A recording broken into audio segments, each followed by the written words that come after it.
पहले गुलाम बनाने पर गुलाम बनने वाले को फक्र नहीं फिक्र होती थी, आज गुलाम बनने वाले को फक्र होता है। मात्राएं बदल गई हैं, अक्षर वही हैं, क्योंकि अब तुम्हारी धारणाएं भी बदलती चली जा रही हैं। बेटे करते हो अर्थोपार्जन के लिए जाते हो बाहर, फिर भी समझ में आता है बेटियों के तो सर पर और ये बुखार सवार है, और इस हद तक सवार है कि यदि जॉब नहीं लगी, भाई को नहीं लगी, कोई बात नहीं, बिजनेस करा लो, मेरी नहीं लगी, तो तुम भेदभाव करते हो, भाई और बहन में भेदभाव करते हो। तो बेटी की जॉब के लिए माता पिता ज्यादा फिक्रमंद रहते हैं कि इसकी जॉब लग जाए, ताकि जॉब वाला इसको घर मिल जाए, जॉब वाला परिवार मिल जाए, जॉब वाला पति मिल जाए, और फिर ये भूल जाएं कि दुनिया में सबसे टफ जॉब होती है पेरेंटल जॉब। अब जब नाम आएगा पेरेंटल जॉब का तो एक अच्छे अंबानी बता दे रहे हैं कैसे कैसे वो अंग्रेजियत हमारे खून में घुल मिल गई, हम आपको बताना चाहते हैं। एक आए,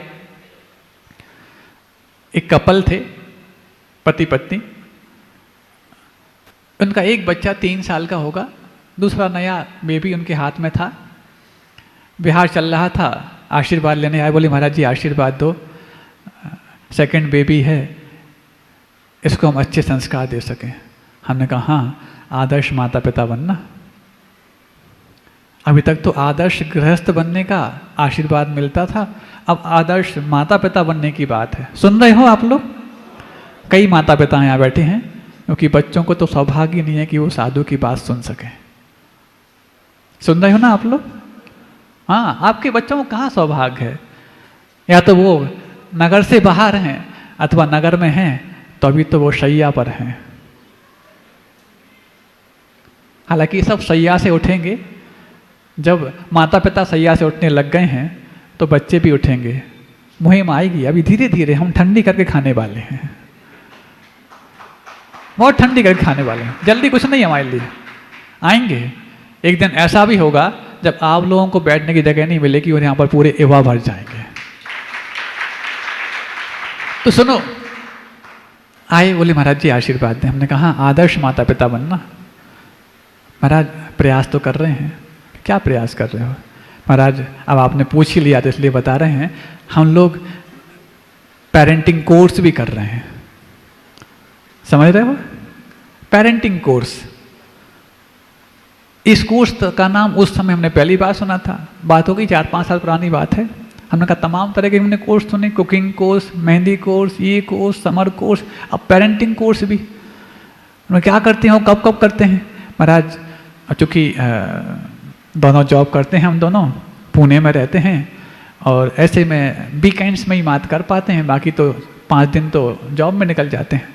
अच्छा, तो कब क्लासेस लगती हैं आपकी? महाराज सप्ताह में 2 दिन लगती हैं, और हर दिन 2 घंटे के लिए लगती हैं।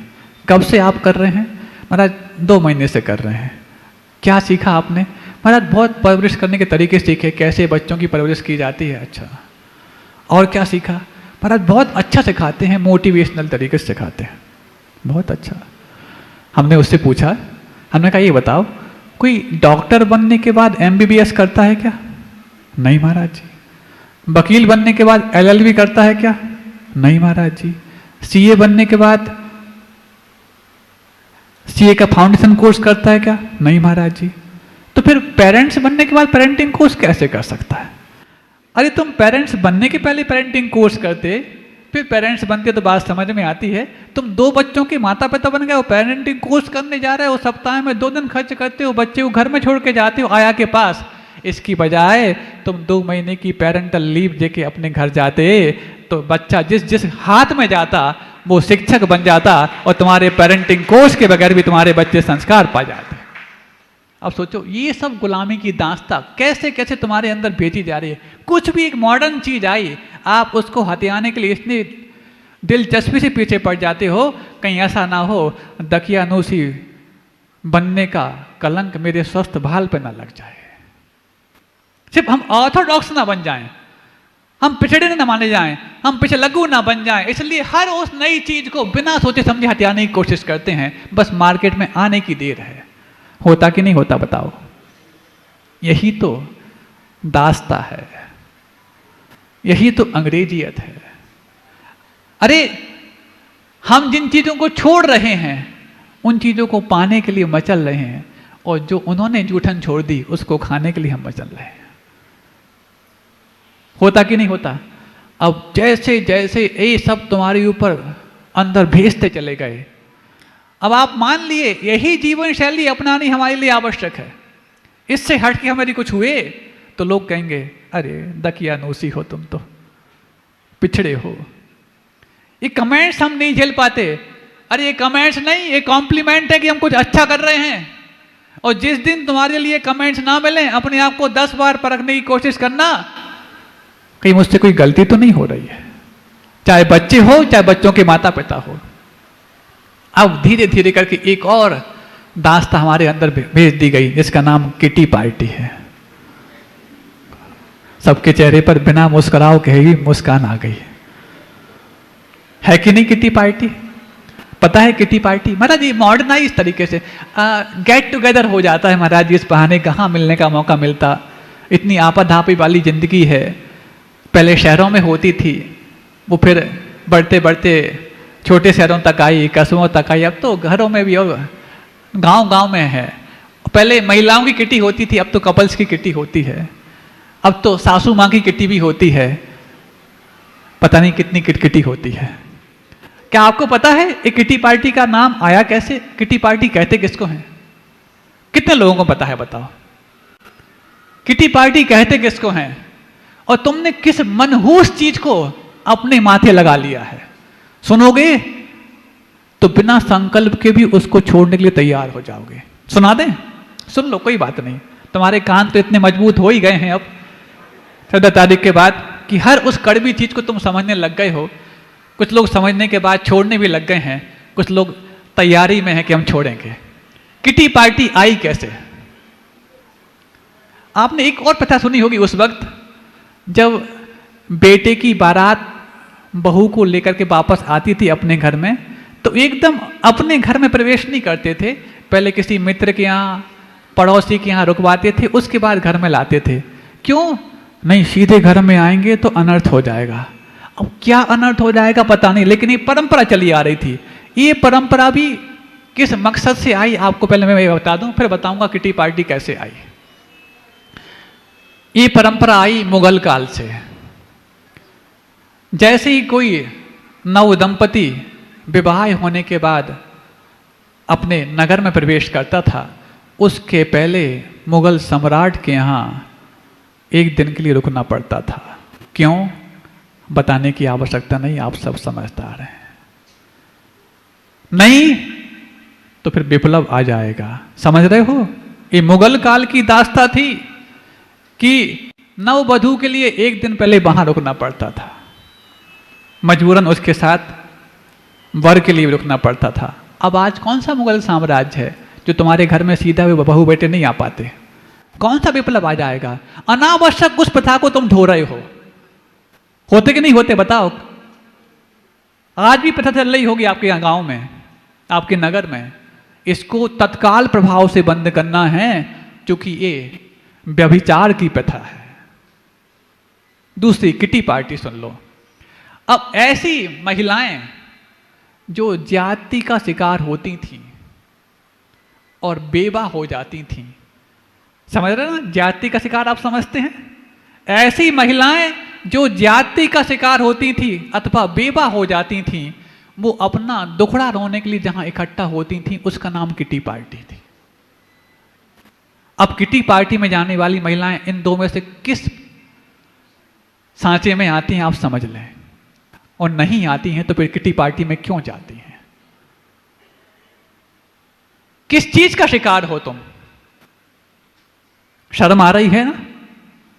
ऐसी लज्जाजनक प्रथाओं को तुम अपने सर माथे उठा के घूम रहे हो। और पहले तो सिर्फ मात्र महिलाओं की किटी होती थी, अब कपल्स किटी होने लग गई।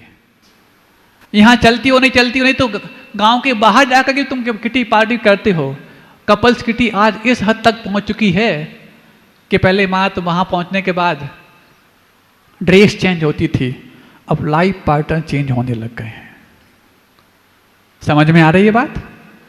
संकेतों में बहुत कुछ कहा जा रहा है।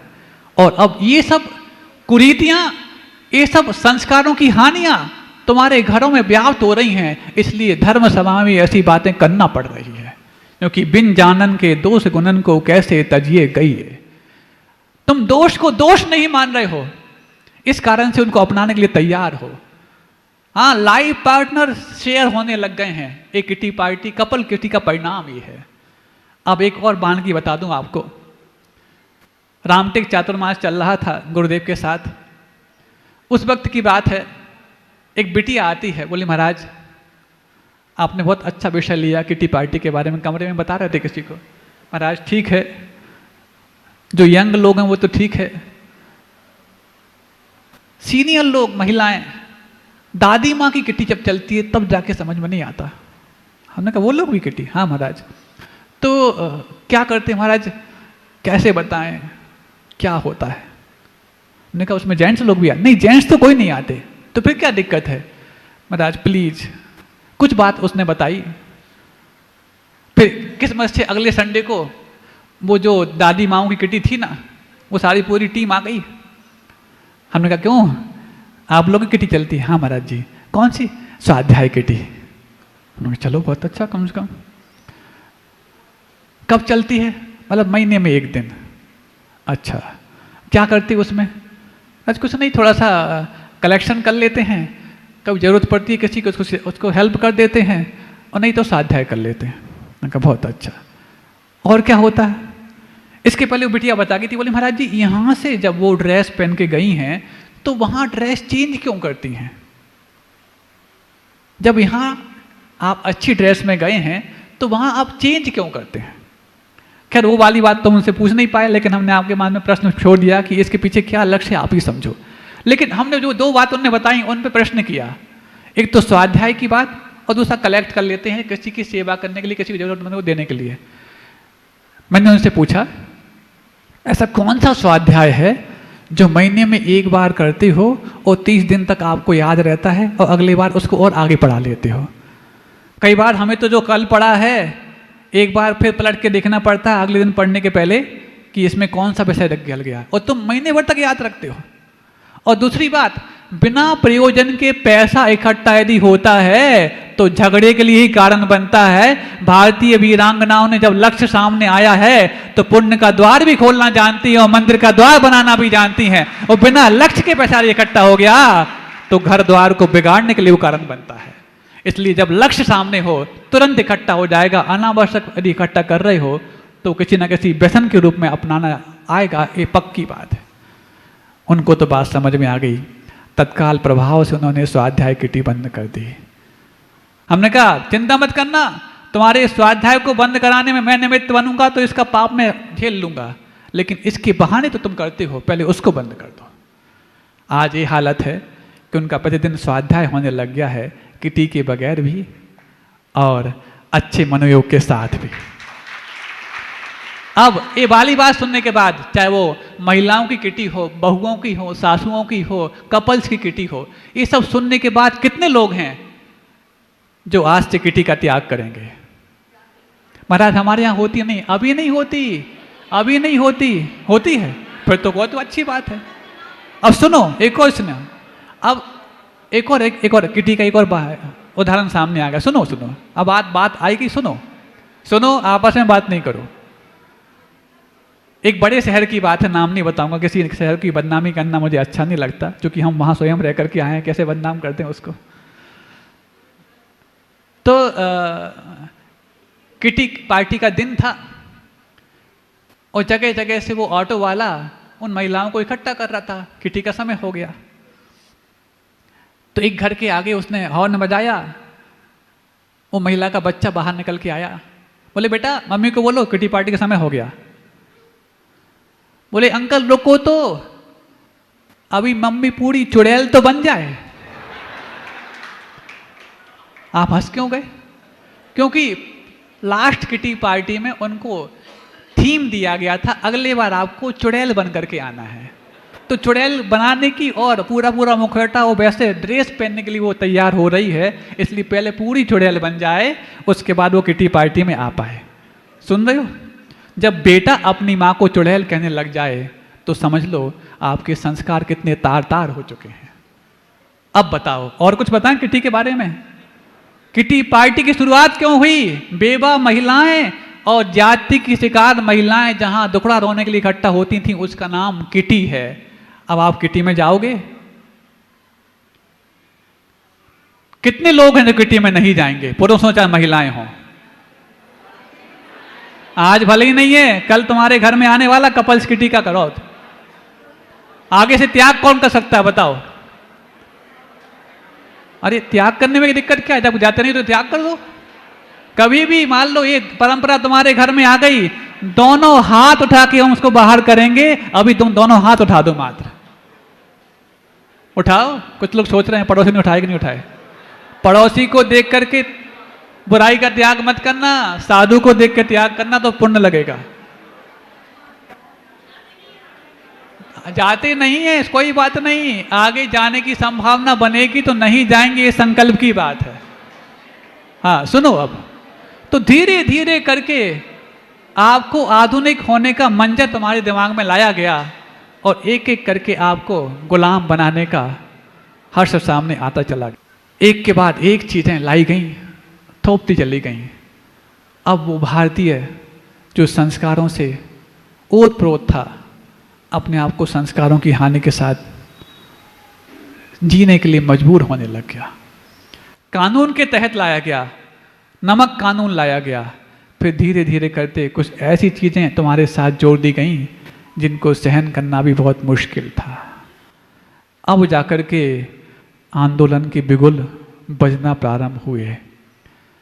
ये तो आज़ादी के पहले आंदोलन की हम बात करेंगे, करते रहेंगे। अब आज़ादी के बाद कुछ ऐसे अभियान, कुछ ऐसे रिवॉल्यूशन आए जिनकी हम बात करना चाहते हैं।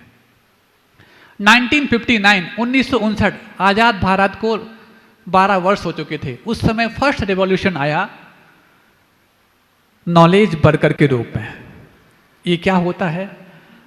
जो नॉलेजवान हैं उन्हीं को अर्थोपार्जन के लिए सुविधाएं दी जाएंगी। तो एक तरफ से जो पढ़े लिखे नहीं थे और नौकरी करके पैसा कमाते थे, उन पर एक बहुत बड़ा कहर ढा गया कि अब से पढ़े लिखों के लिए ही नौकरियां मिलेंगी। ये फर्स्ट रिवॉल्यूशन था बेरोजगारी को पनपाने के लिए।